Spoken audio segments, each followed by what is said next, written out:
Assalamualaikum warahmatullahi wabarakatuh. Baiklah, pada kali ini kita akan belajar tajuk Tuhanku Ar-Rahman Ar-Rahim dalam bidang akidah bagi mata pelajaran Pendidikan Islam tahun 1. Mari kita perhatikan dan kita fahami. Apakah tanda-tanda Allah Ar-Rahman Ar-Rahim? Cuba kita tengok di sekeliling kita. Matahari telah berkata, Allah ciptakan saya untuk memberi cahaya kepada manusia dan juga tumbuhan. Pokok kayu pula berkata, saya menghasilkan buah yang boleh dimakan oleh manusia dan haiwan. Manakala cacing pula berkata, saya cacing yang kecil dan lemah, tetapi Allah tetap memberikan rezeki. Saya juga membantu menyuburkan tanah. Jadi di sini antara contoh-contoh yang mana Allah Subhanahu wa taala ni Maha Ar-Rahman, Maha Pengasih, Ar-Rahim, Maha Penyayang. Kita tengok matahari, kita tengok pokok, kita tengok cacing, dan banyak lagi. Seperti burung, lembu, kambing, dan sebagainya. Semua itu adalah tanda-tanda Allah itu Maha Ar-Rahman dan juga Ar-Rahim. Baiklah anak-anak, mari kita sama-sama pelajari apakah yang dimaksudkan dengan Allah Ar-Rahman Ar-Rahim. Baiklah, pengertian Ar-Rahman dan Ar-Rahim yang mana ialah antara nama-nama Allah yang maha indah, iaitu Al-Asma'ul Husna. Baiklah, arti Ar-Rahman ialah Allah Maha Pemurah terhadap sekalian hamba dan makhluknya. Allah Maha Pemurah, iaitu bila Allah Ta'ala memberi sesuatu kepada hamba-hambanya atau kepada makhluknya, maka dia memberi tanpa perlu dibalas. Maksud hamba di sini iaitu manusia, begitu juga jin, malaikat, dan makhluknya iaitu semua yang ada di bumi dan di langit. Seperti tanah, pokok, batu, binatang, sungai, laut, bukit bukau, udara. Itu ialah makhluk Allah. Manakala apa yang dimaksudkan dengan Ar-Rahim? Ar-Rahim pula bererti Allah Maha Pengasih dan Penyayang terhadap hamba-hambanya yang beriman sahaja. Allah Maha Pengasih dan Allah Maha Penyayang terhadap hamba-hambanya, iaitu manusia dan juga jin yang beriman sahaja. Adapun yang kafir, Allah Subhanahu wa taala tidak memberi rahmat kerana ia kafir. Begitu juga syaitan. Syaitan, iblis ialah kafir. Maka Allah tidak pengasih, tidak penyayang kepada mereka itu. Baiklah, apa pula hukum dan dalil naqli Allah Maha Ar-Rahman Ar-Rahim? Yang pertama, wajib hukum beriman dengan Allah Ar-Rahman Ar-Rahim ialah wajib. Wajib kita beriman dengan nama Allah Ar-Rahman Ar-Rahim. Wajib itu mesti. Mesti kita beriman. dengan Allah Ar-Rahman Ar-Rahim. Dalil naklinya, Bismillahirrahmanirrahim. Surah Al-Fatihah, surah yang pertama, ayat yang pertama. Maksudnya, dengan nama Allah yang Maha Pemurah lagi Maha Penyayang. Allah memberi akal fikiran, panca indera, dan menurunkan Al-Quran sebagai panduan hidup kepada manusia. Jadi kita sebagai hamba dan makhluknya wajib kita menghargai alam yang serba indah yang dikurniakan kepada kita sebagai khalifah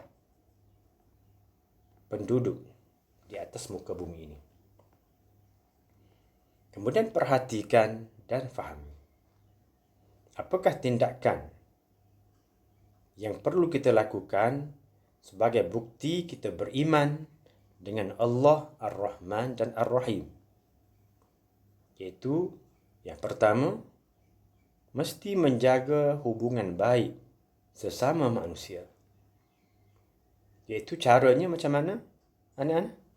Sayang menyayangi antara sesama manusia. Yang kedua, kita hendaklah menjauhi pergaduhan, perbalahan, permusuhan. Baiklah. Yang kedua pula, iaitu mempunyai sifat belas kasihan. Kita mesti mempunyai sifat belas kasihan.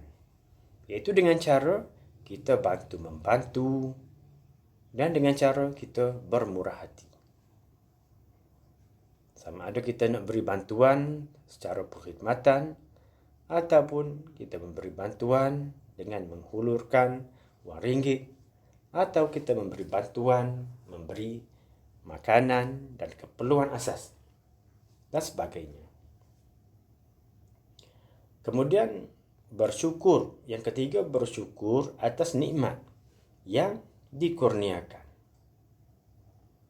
Bersyukur iaitu berterima kasih kepada Allah Subhanahu wa taala di atas nikmat, kurniaan yang diberikan, anugerah yang diberikan, yang dikurniakan kepada kita. Macam mana caranya? Iaitu kita hendaklah menjaga kesihatan. Menjaga kesihatan. Macam mana kita nak jaga kesihatan? Dengan kita menjaga makan minum kita, jangan berlebih-lebihan. Dan kita mengamalkan gaya hidup yang sihat.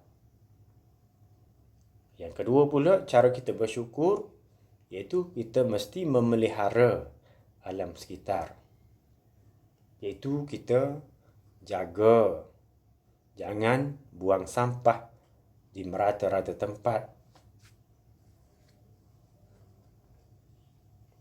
Dan kita tidak melakukan kerosakan di atas muka bumi ini.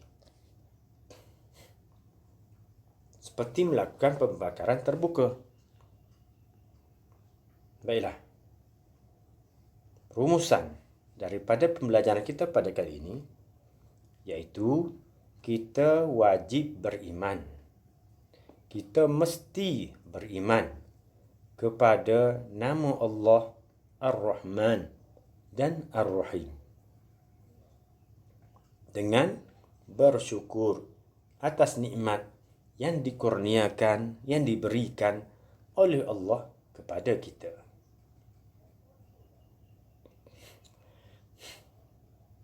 Baiklah, mari sama-sama kita bincangkan soalan ini atau latihan ini.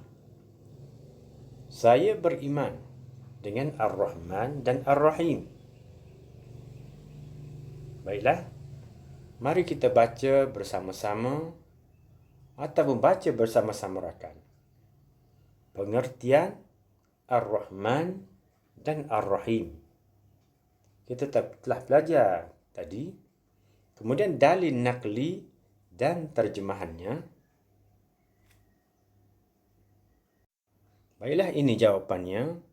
Pengertian Ar-Rahman ialah Allah Maha Pemurah terhadap sekalian hamba dan makhluknya.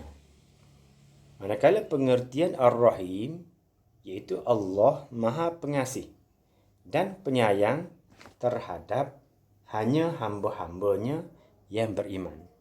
Beza Ar-Rahman iaitu Ar-Rahman, Allah Maha Pemurah kepada semua hamba sama ada dia beriman ataupun dia kafir. Manakala Ar-Rahim pula, Allah hanya Maha Pengasih dan penyayang terhadap hamba-hambanya yang beriman sahaja. Kemudian apakah hukum dan dalil nakli? Hukumnya wajib, dalil naklinya ialah Bismillahirrahmanirrahim. Maksudnya dengan nama Allah yang Maha Pemurah lagi Maha Penyayang. Baiklah, untuk soalan yang kedua, berdasarkan dalil nakli iaitu Bismillahirrahmanirrahim, apakah hukum beriman dengan Ar-Rahman Ar-Rahim? Hukumnya anak-anak ialah wajib, ataupun dengan kata mudahnya mesti. Soalan yang ketiga, fikir dan jawab. Saya sayang keluarga saya, apakah yang perlu saya lakukan?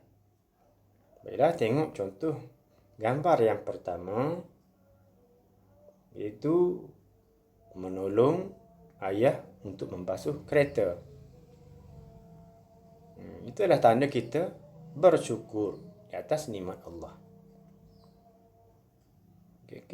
Gambar yang kedua pula, ini perkara yang tidak patut kita lakukan, iaitu berebut barang permainan dengan adik kita ataupun kakak kita. Sepatutnya kita kena berkongsi, bermain bersama-sama. Gambar yang ketiga pula, kita membiarkan bilik tidur kita bersepah, tidak dikemaskan dengan sebaiknya. Maka ini akan menyusahkan ibu bapa kita, kerana mereka akan terpaksa mengemaskan bilik tidur kita. Jadi kita mesti menjaga hubungan baik sesama manusia. Baiklah anak-anak, Ustaz harap agar anak-anak semua dapat memahami apa yang kita pelajari pada kali ini. Wassalamualaikum warahmatullahi taala wabarakatuh.